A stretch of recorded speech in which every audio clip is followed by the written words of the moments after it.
Let's recall that the derivative of a function f of x at a point A is the instantaneous rate of change of the function at that point. As a limit, it can be expressed like this, which can be interpreted geometrically as a limit of slopes of secant lines.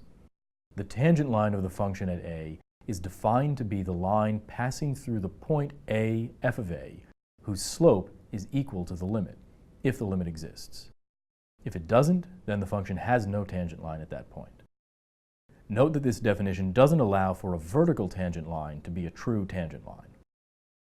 Let's take an informal look at this limit. Loosely speaking, it means that f prime of A is almost equal to the difference quotient.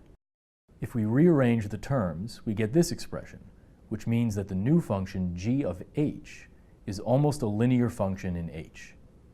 But g is just f shifted to A, so this is just saying that near A, f of x is almost a linear function. More formally, if we return to the limit definition of the derivative, we see that this limit must hold, which means that the numerator approaches 0 faster than the denominator.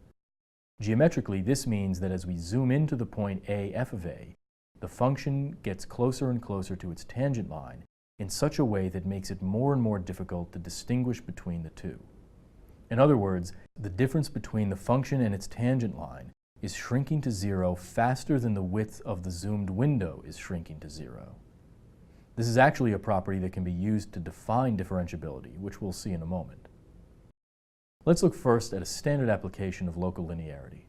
Suppose that we want to estimate the square root of 26. We know that f of x equals the square root of x is differentiable on the interval from 0 to infinity, and thus we can approximate its values near any positive value of A by values of its tangent lines near A. Let's let A equal 25. Then for small values of h, f of 25 plus h is roughly h times f prime of 25 plus f of 25, which we can rewrite as h times 1 over 2 square root of 25 plus square root of 25.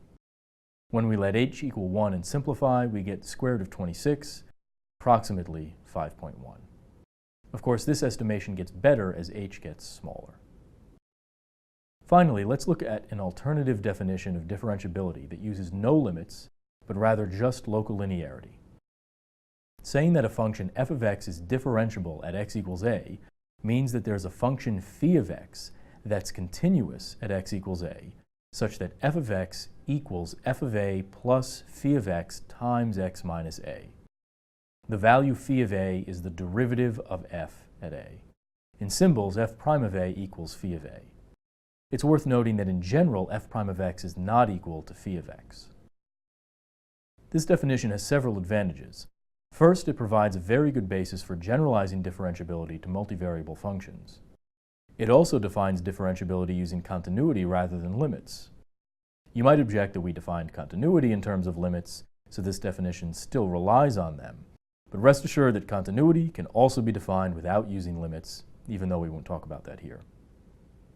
As one example of the use of this definition, let's show that f of x equals the absolute value of x isn't differentiable at x equals 0.